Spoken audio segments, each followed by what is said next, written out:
अभी भारतीय जनता पार्टी जब अपना मंत्रिमंडल का विस्तार करेगी तो मेरा ये मानना है कि 4 के आसपास 4 से 5 मंत्रियों को हटाएगी। 4 से 5 और उन 4 से 5 की जगह फिर नए बनाएगी। तो नाम 4 से 5 में मन जो लग रहे हैं जी, और जो राजनीतिक गलियारों में जो चर्चाएं, ना केवल भारतीय जनता पार्टी के नेताओं के बीच में वो चर्चाएं, बल्कि प्रदेश के जो लोग राजनीति को ठीक ठाक समझते हैं उन तक भी वो चर्चाएं चल रही हैं। उसमें जो सबसे बड़ा नाम है वो नाम है अनिल विज का, मंत्री पद हटने का। एक तो अनिल विज को हटाया जाएगा। उनमें क्या कमी है? उनमें कमी ये है कि एक तो वो बड़बोले हैं, कुछ भी बोल देते हैं। करप्ट तो नहीं है वो? ठीक है जी, देखो करप्ट हैं नहीं है वो तो आप ही कौन बताएंगे। ठीक है, बड़बोले हैं आपके हिसाब से। ठीक है, वो तो कोई एजेंसी किसी दिन फंसेंगे, वो फंस गया तो पता चलेगा, मेरा लग जाएगा। वो बात है कि जब तक कोई चोरी करता रहे तो चोर नहीं होता, जिस दिन फंस गया उस दिन चोर। ठीक है, ठीक है, जब तक नहीं फंसता इतना सा है। तो अनिल विज एक तो बड़बोले हैं, ठीक है, कोई दो राय नहीं। ठीक है। दूसरी, मुख्यमंत्री से लेकर के और पार्टी के प्रदेश अध्यक्ष तक बार बार वो प्रश्न उठाते रहते हैं। सरकार का एक मंत्री ये कहे कि प्रदेश का मुख्यमंत्री तो उड़न खटोले से उतरने की फुर्सत नहीं उसको, तो फिर उसको रख के क्या करेंगे। दूसरी, उनको जो डिपार्टमेंट दे रखे हैं बिजली और परिवहन, आज बिजली के हालात देखो। एक तो 5 साल चौधरी रणजीत सिंह थे, उससे पहले 5 साल मनोहर लाल खट्टर थे, तब बिजली की क्या हालात थी।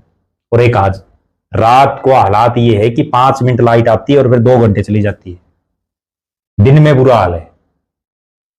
और पिछले 7.5 महीने से अनिल विज अपने दोनों महकमों में कुछ नहीं कर पाए। एक दिन बस में चढ़ने से बस ठीक हो जाती है। एक दिन अनिल विज बस की सवारी उन्होंने की और उस दिन बड़े लंबे चौड़े दावे किए, उससे क्या ठीक होगी फिर बसों की व्यवस्था। ठीक है, आपका अनिल विज नाम ठीक है। दूसरा जो मैं मान रहा हूं, अरविंद शर्मा। अरविंद शर्मा लगातार विवादों में है, क्योंकि खुद भारतीय जनता पार्टी की एक विधायक ने उन पर इतने गंभीर आरोप लगाए हैं कि ये फ्रॉड ही है और ये 10-10 लाख रुपए ले रहे हैं पेट्रोल पंपों के नाम पर। और उस विधायक ने ये भी कहा, राम कुमार गौतम ने, कि मेरे एक रिश्तेदार से भी ले रखी बापोड़ा गांव का। तो ये बात इतनी बड़ी है कि उसका पता नहीं, बात तो बहुत बड़ी है। ठीक है, ठीक है। दूसरी बात, उनके पास जो महकमे है, चाहे वो जेल विभाग हो चाहे वो सहकारिता हो, उसमें भी वो कोई विशेष कुछ नहीं कर पाए।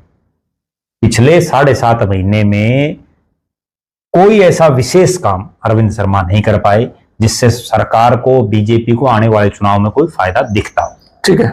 तीसरा जो मैं समझ रहा हूं वो है राजेश नागर। राजेश नागर फरीदाबाद से आते हैं जी। उस फरीदाबाद लोकसभा में 3 हरियाणा सरकार में मंत्री हैं और 1 मोदी की सरकार का मंत्री है कृष्णपाल गुर्जर। तो लिहाजा प्रदेश में सबसे ज्यादा मंत्री उसी लोकसभा, उसी साइड है, उसी लोकसभा में है। ठीक है।